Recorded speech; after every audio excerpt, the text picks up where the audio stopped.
నమస్తే, welcome to Suman TV. నేను మీ యామ్ని. మనకి ఆగస్టు 16 నుంచి 31 వరకు అసలు 12 రాశుల వారికి సంబంధించిన మంచి చెడు ఏ విధంగా ఉంటుంది, ఈ విషయాలు మనకి తెలియచేయడానికి ప్రముఖ జ్యోతిష పండితులు బ్రహ్మశ్రీ నందిబట్ల శ్రీహరి శర్మ గారు ఉన్నారు. గురుగారితో మాట్లాడి ఆ విషయాల గురించి అడిగి తెలుసుకుందాం. నమస్కారం గురుగారు.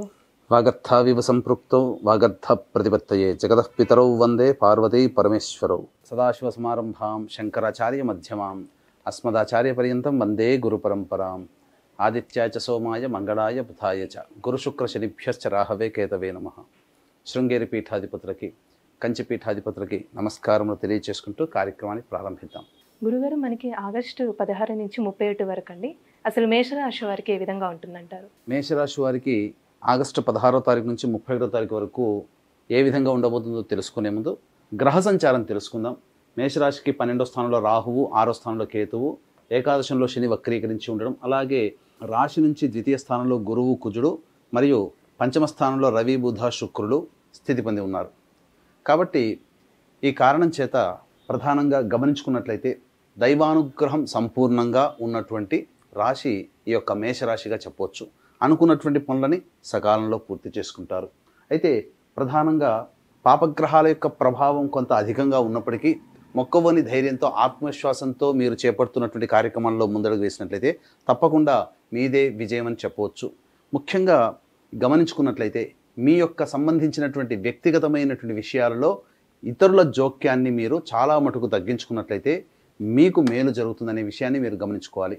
అయితే ప్రధానంగా ఈ యొక్క గురుపాలిత రాశిలో మేషరాశి కూడా ఉన్నటువంటి కారణం చేత ముఖ్యంగా శని వక్రీకరించినటువంటి సందర్భంగా మీరు ఏదైతే ప్రయత్నం చేస్తారో ఆ ప్రయత్నంలో అన్నీ కూడాను సానుకూలంగా శుభముగా జరుగుతున్నట్టు అనిపిస్తాయి. కానీ అంతిమంగా ఫలితాన్ని పొందేటువంటి సందర్భంలో కొంత ఇబ్బందులు అనేటువంటి ఎదుర్కోవడం, కష్టాలు ఎదుర్కోవడం, దైవానుగ్రహంతో వాటిని అధిగమించి బయటపడి విజయాన్ని పొందడం అనేటువంటిది జరుగుతుంది. కాబట్టి ఖచ్చితంగా దైవానుగ్రహంతో మీరు బయటపడతారు. కాబట్టి తుద వరకు పోరాడే ప్రయత్నాన్ని కనుక ఈ మేషరాశిలో జన్మించినటువంటి వారు కనుక చేసినట్లయితే తప్పకుండా విజయం మీదే లభిస్తుందని చెప్పవచ్చు.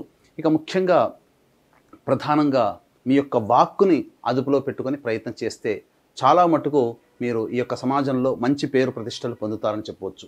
అయితే ప్రధానంగా గమనించుకున్నట్లయితే 22వ తారీఖు నుంచి బుధుడు వక్రీ గమనాన్ని పొంది ఉండి కర్కాటక రాశిలో సంచారం చేస్తున్నటువంటి ఈ కారణం చేత ప్రధానంగా అనుకున్నటువంటి కార్యక్రమాల్లో కొంత శారీరక సౌఖ్యము, అలాగే మానసిక సౌఖ్యాన్ని పొందుతూ అనుకున్నటువంటి కార్యక్రమాలన్నీ కూడాను పూర్తి చేసుకుంటారు. అయితే ప్రధానంగా ఇక్కడ ఈ యొక్క సంబంధించినటువంటి రవి పంచమ స్థాన స్థితి యొక్క ప్రభావం ఈ కారణం చేత నిరుద్యోగస్తులకి మంచి శుభ ఫలితాలు పొందుతారు. ఉద్యోగంలో అభివృద్ధి అనేటువంటిది ఉంటుంది. చేస్తున్నటువంటి వృత్తి ఉద్యోగ వ్యాపారాల్లో ముఖ్యంగా లాభదాయకమైనటువంటి పరిస్థితిని ఈ యొక్క మేషరాశిలో జన్మించినటువంటి వారు పొందుతారని చెప్పవచ్చు. ఏతావాత అనుకున్నటువంటి రంగంలో మీరు పేరు ప్రఖ్యాతులు పెరిగేటువంటి అవకాశాలు ఉంటాయి. అయితే ఇక్కడ గమనించాల్సినటువంటిది ఈ యొక్క రియల్ ఎస్టేట్ రంగంలో ఉన్నటువంటి వారికి అద్భుతమైనటువంటి ప్రాజెక్టులు కొత్తగా నూతనంగా ప్రారంభించడం జరుగుతుంది. తద్వారా అనుకున్నటువంటి విధంగా మీరు లాభాలు పొందడానికి మీరు బాటలు వేస్తారని చెప్పవచ్చు. ఇక ఫుడ్కి సంబంధించినటువంటి వ్యవహారంలో ఉన్నటువంటి వారికి అన్ని విధాలుగా ఆనందదాయకమైనటువంటి పరిస్థితులు, మీ యొక్క వ్యాపార విస్తరణకి సంబంధించినటువంటి కార్యకలాపాలు చురుగ్గా కొనసాగుతాయి. కాబట్టి దైవానుగ్రహంతో ముందుకు వెళ్ళేటువంటి ప్రయత్నం చేయండి. ఇక ప్రధానంగా విద్యార్థులకి సంబంధించి చూసుకున్నట్లయితే ఈ యొక్క మాసంలో కోరుకున్నటువంటి సంస్థలలో మీకు ప్రవేశం లభించేటువంటి అవకాశం గోచరమవుతుంది. విదేశీయానం, విదేశీ విద్యకు సంబంధించిన ప్రయత్నాలన్నీ కూడాను కొలిక్కి వస్తాయని చెప్పవచ్చు. అయితే వీక్షించేటువంటి సుమన్ టీవీ ప్రేక్షకులు గమనించాల్సిన అంశం ఏంటంటే ప్రధానంగా ఏ వ్యక్తికి అయినప్పటికీ కూడా తాను అనుభవిస్తున్నటువంటి సమస్యలు, సంతోషాలు, సుఖాలు, యోగాల గురించి మనం మాట్లాడుకోవాల్సిన పని లేదు. ఎందుకంటే సంతోషం వచ్చినప్పుడు ఆనందంగా ఉంటాం, కానీ కష్టం వచ్చినప్పుడే మనసు బాధపడుతూ ఆ యొక్క కష్టం నుంచి ఏ విధంగా బయటపడాలి. సంతోషం అయితే 10 మందితో పంచుకుంటాము, లేదా మనము ఆనందంగా జీవిస్తాము. కానీ కష్టం వచ్చినప్పుడే మనిషికి ఇతరుల సహాయ సహకారాలు కావాలి. కాబట్టి ఈ యొక్క సమాజంలో 100కి 75% సమస్యలు ధనపరమైనటువంటి సమస్యలుగా ఉంటాయి. కాబట్టి డబ్బు వల్లనే సమస్యలు వస్తాయి, ఆ డబ్బు వల్లనే సమస్యలు తీరుతాయి. కాబట్టి ఈ యొక్క 16వ తారీఖు నుంచి 31వ తారీఖు వరకు వీరికి సంబంధించినటువంటి ఎప్పుడు ఖర్చులు అధికంగా ఉంటాయి, ఎప్పుడు ధన రాబడి అధికంగా ఉంటుంది, అలాగే మానసికమైనటువంటి ఒత్తిడులు, శారీరక శ్రమ ఏ విధంగా ఉండబోతున్న విషయాన్ని క్లుప్తంగా మనం తెలియజేసుకుందాం. 16, 17వ తారీఖుల్లో ప్రధానంగా మీకు విదేశీయానం, విదేశీ విద్యకు సంబంధించిన ప్రయత్నాలన్నీ కూడాను కొంతవరకు సజావుగా సాగుతాయని చెప్పవచ్చు. అయితే ముఖ్యంగా సంతానముతో విభేదాలు ఏర్పడే అవకాశం ఉంది. కాబట్టి సంతానముతో కొంత జాగ్రత్తగా మెలిగేటువంటి ప్రయత్నం చేయండి. అధికంగా కోపంగా ప్రవర్తించడము, లేకపోతే ఆ యొక్క సంతానాన్ని చులకనగా చూడడం అనేటువంటిది ఈ 16, 17 తారీఖుల్లో చేయకుండా ఉండడమే మేలనేటువంటి విషయాన్ని గమనించుకోవాలి. ఇక ప్రధానంగా గమనించుకున్నట్లయితే ఈ యొక్క సంబంధించినటువంటి ఈ ఆరోగ్యాన్ని కూడా మీరు జాగ్రత్తగా కాపాడుకోవాలి. ఈ 16, 17 తారీఖుల్లో ముఖ్యంగా సంతానం వలన సమస్యలు కానీ, సంతానం వలన ఖర్చులు కానీ పెరుగుతాయని చెప్పవచ్చు. ఇక 18, 19 తారీఖులో మీరు చేస్తున్నటువంటి వృత్తి ఉద్యోగాల్లో రాణింపు అనేటువంటిది ఉంది. మీ యొక్క ప్రతిభకి మెచ్చుకోలు అనేటువంటిది కనబడుతుంది. తద్వారా ఉన్నతాధికారులకు అనుగ్రహం, అలాగే ధనప్రాప్తి కూడా గోచరమవుతుంది. ఇక 20, 21 తారీఖుల్లో కనుక గమనించుకుంటే అన్ని విధాలుగా అనుకూలమైనటువంటి సమయంగా చెప్పవచ్చు. మీరు చేస్తున్నటువంటి ఏ వృత్తిలో ఉన్నప్పటికీ, వృత్తి, ఉద్యోగ, వ్యాపార, కుల వృత్తుల్లో ఏ వృత్తిలో ఉన్నటువంటి వారికి కూడా ధన ప్రవాహం అధికంగా ఉంటుంది, ధన రాబడి అధికంగా ఉంటుంది. మీ యొక్క సమస్యలకి తగ్గట్టుగా మీ యొక్క సమస్యలన్నీ కూడాను ధనరాబడి వల్ల తీరుతాయని చెప్పవచ్చు.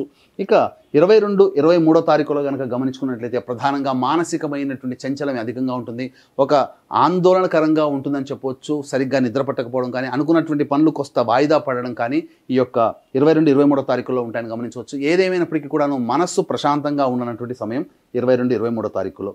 ఇక 24, 25 తారీఖుల్లో ప్రధానంగా ఎన్నాళ్ళ నుంచో ఎదురు చూస్తున్నటువంటి పనులన్నీ కూడా పూర్తవ్వడము, లేదా ఆగిపోయినటువంటి పని మళ్ళీ తిరిగి ప్రారంభించడం, ఒక మంచి పని పూర్తి చేశాము, లేదా ఎన్నాళ్ళ నుంచో అనుకున్నటువంటి ఒక పనికి మంచి కార్యరూపణం వచ్చింది అని చెప్పి సంతోషముగా గడిపేటువంటి సమయం 24, 25 తారీఖులు అని చెప్పవచ్చు. ఇక 26, 27 తారీఖులో కనుక గమనించుకున్నట్లయితే కుటుంబ సభ్యుల యొక్క మధ్యన పొరపచ్చాలు, విభేదాలు వచ్చే అవకాశం ఉంది. కాబట్టి కుటుంబ సభ్యులతో చాలా చక్కగా వ్యవహరించే ప్రయత్నం చేయండి. మౌనాన్ని ఆశ్రయించండి, చాలా వరకు మంచి జరుగుతుందని చెప్పవచ్చు. ఇక ధన వ్యయం కూడా అయ్యేటువంటి అవకాశాలు ఈ 26, 27 తారీఖుల్లో ఉంటాయి. ఇక 28, 29, 30 తారీఖుల్లో అయితే ప్రధానంగా ఇతరుల నుంచి సహాయ సహకారాలు అందడం, సోదర సోదరీమణుల యొక్క సహాయ సహకారాలు, అలాగే విశేషమైనటువంటి ధన ప్రాప్తి, రాని బాకీలు వసూలు అవ్వడం అనేటువంటిది ఈ యొక్క మేషరాశి వారికి గోచరం అవుతుంది. ఇక 31 తారీఖు రోజున ప్రధానంగా వాహనం నడిపేటప్పుడు జాగ్రత్తలు పాటించాలి. తల్లిగారి ఆరోగ్యం జాగ్రత్తలు పాటించాలి.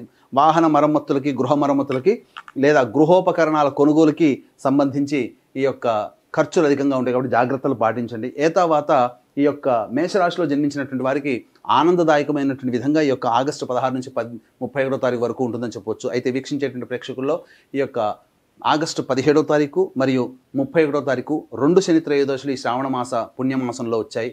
కాబట్టి వృషభ, మిథున, కర్కాటక, సింహ, తుల, వృశ్చిక, మకర, కుంభ, మీన రాశుల్లో జన్మించిన వారికి శనిదోష పరిహారార్థమై శనీశ్వర హోమము, అఘోర పాశ్వత మంత్ర హోమంతో పాటు విద్య, వివాహ, ఉద్యోగ, దాంపత్య, అనారోగ్య సమస్యల నివారణకి 18 రకాల హోమాదులు కేవలం 1500 రూపాయలకి, రెండిటి గోత్రనామాదులు నమోదు చేసుకునేటట్టయితే మీకు 3000 రూపాయలు అవుతుంది. అవకాశం ఉన్నవాళ్ళు కార్యక్రమ తదనంతరం కాంటాక్ట్ చేసి పూర్తి వివరాలు తెలుసుకోవచ్చు. అలాగే కర్మదోష నివారణ హోమాలు కూడా ఈ యొక్క శని త్రయోదశి సందర్భంగా జరపబడుతున్నాయి 17వ తారీఖు, 31వ తారీఖుల్లో. అలాగే సంవత్సరం పొడుగుతా మా పీఠం ఆధ్వర్యంలో జరిగే ప్రతి నెల ఒక్కొక్క క్షేత్రంలో జరిగేటువంటి కార్యక్రమాల్లో మీరు కూడా మీ కుటుంబ సభ్యుల గోత్రనామాలు నమోదు చేసుకోవచ్చు.